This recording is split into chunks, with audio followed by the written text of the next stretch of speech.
Hello guys, let's see our first topic, mathematical logic. What is meant by mathematical logic? Let's see the first point. It is also known as mathematical reasoning. जो mathematical logic है उसको क्या बोलते हैं? Mathematical reasoning. अभी logic word derived from the Greek word. जो logic word है कहाँ से derive किया है? Greek words logos से. तो logos का spelling देखो L-O-G-O-S. अभी third point देखो, logos means logic. logos का meaning क्या है? Logic. और logic का meaning क्या है? Reason. मतलब मैथ में कोई भी हम प्रॉब्लम सॉल्व करते हैं तो हर स्टेप का आपको एक रीजन देना पड़ता है. ठीक है. वी फोर्थ पॉइंट देखो, the study of logic helps in increasing one's ability of systematical and logical reasoning. अगर आप लॉजिक का प्रॉपर स्टडी करोगे तो आपको कोई भी प्रॉब्लम होगा या फिर कोई भी कॉम्प्लिकेटेड कैलकुलेशन होगा वो प्रॉपर कर सकते हैं. अभी देखो जो एडिशन है, एडिशन आप स्टार्टिंग में जब लर्निंग प्रोसेस में कैसा था, 2 डिजिट का एडिशन किया, बाद में 4 डिजिट, 2 डिजिट, 3 डिजिट, मतलब नंबर ऑफ डिजिट का एडिशन. एक बार आपको कंसेप्ट मालूम हुआ तो नंबर ऑफ कितना 10 डिजिट का भी एडिशन रहेगा तो भी आप कर सकते हैं. मतलब एक बार आपको लॉजिक उसका मालूम हुआ तो आप कोई भी प्रॉब्लम उसका सॉल्व कर सकते हो. ठीक है.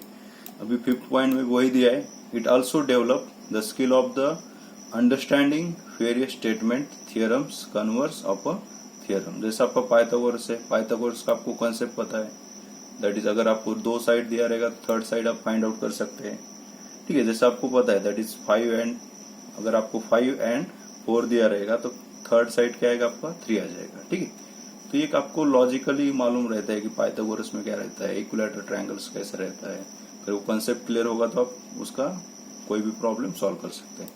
अभी 6 पॉइंट देखो, logic is the basics of circuit designing, artificial intelligence and programming in computer science. अगर आपको कंप्यूटर साइंस, इंफॉर्मेशन टेक्नोलॉजी या फिर कोई भी कंप्यूटर हार्डवेयर का कोर्सेज करने हो गए तो उसमें आपको लॉजिकली, मतलब जो भी प्रोग्रामिंग रहती है वो पूरी किस पे डिपेंड रहता है? लॉजिक पे. ठीक है. या फिर आपको जो इलेक्ट्रिकल इंजीनियरिंग रहेगा, इलेक्ट्रॉनिक इंजीनियरिंग रहेगा या फिर टेलीकम्युनिकेशन इंजीनियरिंग, इसमें पूरे एक एक सब्जेक्ट रहते लॉजिक पे. ये आपके पास सिर्फ एक टॉपिक है तो वहां पे आपको पूरा एक सब्जेक्ट मिल जाएगा. ठीक है. तो मैथमेटिक वहां पे थोड़ा अलग रहेगा. Let's see next point, types of sentence. Types of sentence में आपके पास 4 टाइप के सेंटेंस है. ये थोड़ा इंग्लिश का पार्ट, इंग्लिश सब्जेक्ट का पार्ट है, मतलब हमारे सिलेबस में है, लेकिन ये पूरा डिपेंड्स ऑन इंग्लिश. अगर आपका इंग्लिश अच्छा है तो आपको प्रॉपर समझ में आएगा. अगर आपका इंग्लिश वीक रहेगा तो इसमें थोड़े थोड़े शॉर्टकट दिए हैं तो उसमें वो क्लियर हो जाएगा. ठीक है. तो फर्स्ट टाइप देखो, टाइप्स ऑफ सेंटेंस में फर्स्ट टाइप का सेंटेंस है डिक्लेरेटिव और एसरेटिव. ठीक है. डिक्लेरेटिव और एसरेटिव सेंटेंस. तो अभी डिक्लेरेटिव एंड एसरेटिव सेंटेंस क्या रहता है? डिक्लेरेटिव और एसरेटिव सेंटेंस मेक स्टेटमेंट. तो ये दोनों का मीनिंग एक ही है, तो ये क्या बनाता है? स्टेटमेंट बनाता है. और उसके बारे में और इन्फॉर्मेशन दिया है यहाँ पे, दे टेल अस समथिंग. मतलब जो भी सेंटेंस बनाएगा, मतलब डिक्लेरेटिव एसरेटिव सेंटेंस रहेगा, वो कुछ तो आपको इन्फॉर्मेशन देगा, कुछ मतलब बताएंगे उसके बारे में. They give us information and they normally ends with a full stop. मतलब जो भी सेंटेंस रहेगा वो अगर लास्ट में फुल स्टॉप से एंड हो जाता है तो वो क्या रहेगा? डिक्लेरेटिव और एसरेटिव सेंटेंस. ठीक है. अब इसमें देखो, एक तो क्लियर है, डिक्लेरेटिव एसरेटिव सेंटेंस कैसा रहता है? स्टेटमेंट बनाता है. अगर स्टेटमेंट बनने के बाद उस स्टेटमेंट का 2 वैल्यू रहता है, मतलब statement having 2 truth value, that is true और फॉल्स. अगर ट्रू रहेगा तो उसको इंडिकेट कैसे करेंगे हम लोग? कैपिटल टी से. अगर फॉल्स रहेगा तो capital F. Let's see the first example, Mumbai is capital of Maharashtra. अभी इसको देखो, यहाँ पे लास्ट में फुल स्टॉप से क्या किया, इसको खत्म किया है. तो Mumbai is capital of Maharashtra. तो यहाँ पे Mumbai is capital of Maharashtra true है. ठीक है. मतलब इसका आंसर कैसे लिखेंगे हम लोग? It is A statement and it's truth value is capital T. ठीक है. अभी सेकेंड एग्जाम्पल देखते हैं. सेकेंड एग्जाम्पल देखो, यहाँ पे 3 + 8 = 11. अभी 3 + 8 = 11, तो ये इट इज अ स्टेटमेंट. देखो यहाँ पे आंसर लिखा है मैंने, it is a statement, its truth value is capital T. अभी 3 + 8 का एडिशन कितना था? 11. तो ये तो स्टेटमेंट है और इसका ट्रूथ वैल्यू भी कैसा है? सही है ना? 3 + 8 = 11, that means truth value is capital T. और एक एग्जाम्पल देखो, Pune is a capital of Maharashtra. यहाँ पे फुल स्टॉप से एंड किया तो it is a statement, but इस ट्रूथ वैल्यू सही है क्या? Pune is the capital of Maharashtra है क्या? नहीं, Mumbai is the capital of Maharashtra. Therefore it is a statement, its truth value is false. ये आपका फर्स्ट टाइप्स ऑफ सेंटेंस में आपने फर्स्ट टाइप का सेंटेंस देखा, कौन सा? Declarative and assertive sentence. अभी सेकेंड टाइप देखो, इंटरोगेटिव सेंटेंस।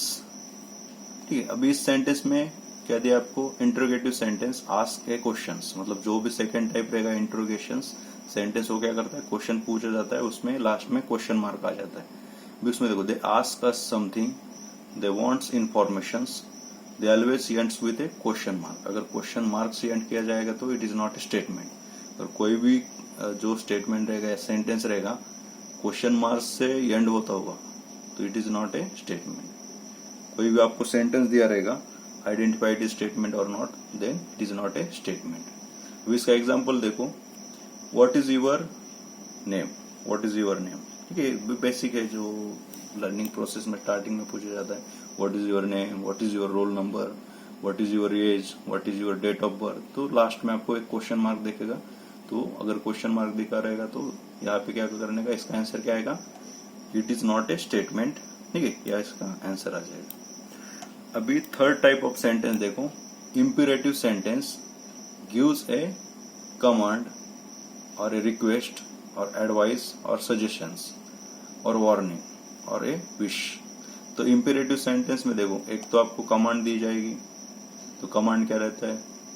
ठीक है, या फिर रिक्वेस्ट किया जाएगा, फिर एडवाइस दी जाएगी और सजेशन दे सकते हैं लोग, या फिर वार्निंग दे सकते हैं, do not cross border like that. ठीक है, और wish happy birthday like that. अब इसका एग्जांपल देखो, प्लीज हेल्प मी।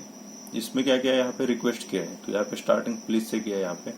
और सेकंड देखो, do you work, do you work, या फिर डू यूर वर्क, ऐसा सेंटेंस रहेगा ये। यहाँ पे कमांड दिया है, स्टैंड अप, सिट डाउन, ठीक है, गो आउटसाइड, ये सब कैसे कमांड है? Do your work. ठीक है, तो ये सब एग्जांपल है इसके इंपेरेटिव सेंटेंस के, जहाँ पे आपको कमांड दिया जाएगा, या फिर रिक्वेस्ट किया जाएगा, एडवाइस किया जाएगा, सजेशन दिया जाएगा, या फिर वार्निंग और विश किया जाएगा। और मोस्टली यहाँ पे देखो, जो कमांड सेक्शन रहेगा या फिर कमांड सेंटेंस रहेगा, उसमें स्टार्टिंग में वर्ब यूज किया जाता है। यहाँ पे डू है, ठीक है, कोई भी आप दूसरा एग्जांपल ले सकते हो जो कमांड का, उसमें आपको मोस्टली वर्ब, तो उसको आपको आइडेंटिफाई करना पड़ेगा ये कैसा है, इंपेरेटिव सेंटेंस है। और इंपेरेटिव सेंटेंस भी कैसा रहता है? नॉट ए स्टेटमेंट रहता है, they are also not a statement. ठीक है, अभी नेक्स्ट देखते हैं।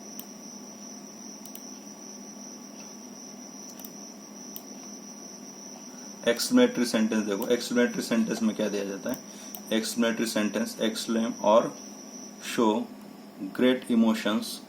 Exclamatory sentence ends with a exclamatory marks. तो एक्सक्लेमेटरी मार्क का सिंबल यहाँ पे दिया है मैंने, ओ गॉड्स, यहाँ पे एक्सक्लेमेटरी सिंबल है, प्लीज हेल्प मी। तो इस टाइप के सिंबल देखेंगे तो इसको क्या बोलने का? Exclamatory sentence. और एक्सक्लेमेटरी सेंटेंस भी क्या रहते हैं? Not a statement.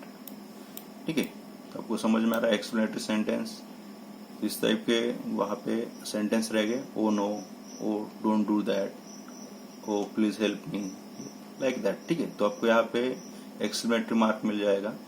अगर एक्सक्लेमेटरी मार्क रहेगा तो it is not a statement. अभी देखो, यहाँ पे आपने 4 टाइप ऑफ सेंटेंस देखे थे। ठीक है, तो यहाँ पे स्टेटमेंट कौन सा है और कौन सा नहीं है। डिक्लेरेटिव एंड एसरेटिव सेंटेंस क्या रहता है? स्टेटमेंट रहता है। इंटरोगेटिव कैसा रहता है? Not a statement, it is also imperative also not a statement, exclamatory also not a statement। अभी ट्रूथ वैल्यू क्या रहता है? ट्रूथ वैल्यू के लिए एक तो आपको मालूम होना चाहिए कि वो जो सेंटेंस है वो स्टेटमेंट होना चाहिए। फर्स्ट कंडीशन क्या है ट्रूथ वैल्यू के लिए? Given sentence is statement. बाद में आपको स्टेटमेंट को एनालाइज करना पड़ेगा। अगर स्टेटमेंट का वैल्यू ट्रू है तो ट्रूथ वैल्यू का मतलब जो भी रिजल्ट आएगा वो क्या आएगा? कैपिटल टी आएगा। और गिवन सेंटेंस अगर का वैल्यू अगर फॉल्स है तो उसका ट्रूथ वैल्यू क्या आएगा? कैपिटल एफ आ जाएगा। अभी ट्रूथ वैल्यू होने के बाद नेक्स्ट पॉइंट है ओपन सेंटेंस। तो एक अलग मतलब थोड़ा अलग है इससे, जो अपने 4 टाइप ऑफ सेंटेंस देखे थे। एक ओपन सेंटेंस देखो, open sentence is not a statement. Open sentence कैसा रहता है? स्टेटमेंट नहीं रहता है। It is related concept, it is a relative concept, it is differ from person to person. ठीक है, तो यहाँ देखो ओपन स्टेटमेंट का एक एग्जांपल दिया है, Tukaram is good and honest boy. अभी Tukaram is good and honest boy, सकाराम के हिसाब से कैसे रहता है, Tukaram is good and honest, ठीक है, लेकिन पांडुरंग से हिसाब से वो गुड एंड हॉनेस्ट नहीं रह सकता है, ठीक है। तो एक हर एक का एनालिसिस अलग अलग रह सकता है। अगर आपके स्कूल में कोई स्टूडेंट है, इज ब्रिलियंट स्टूडेंट, ठीक है, तो हर एक का अजम्पशन कोई बोलता है क्या पागल है वो, इसको कौन कौन ब्रिलियंट बनाता है, ठीक है, तो हर एक का अलग अलग अजम्पशन है। तो आपको ये ओपन स्टेटमेंट समझ में आया होगा। Thank you all of you.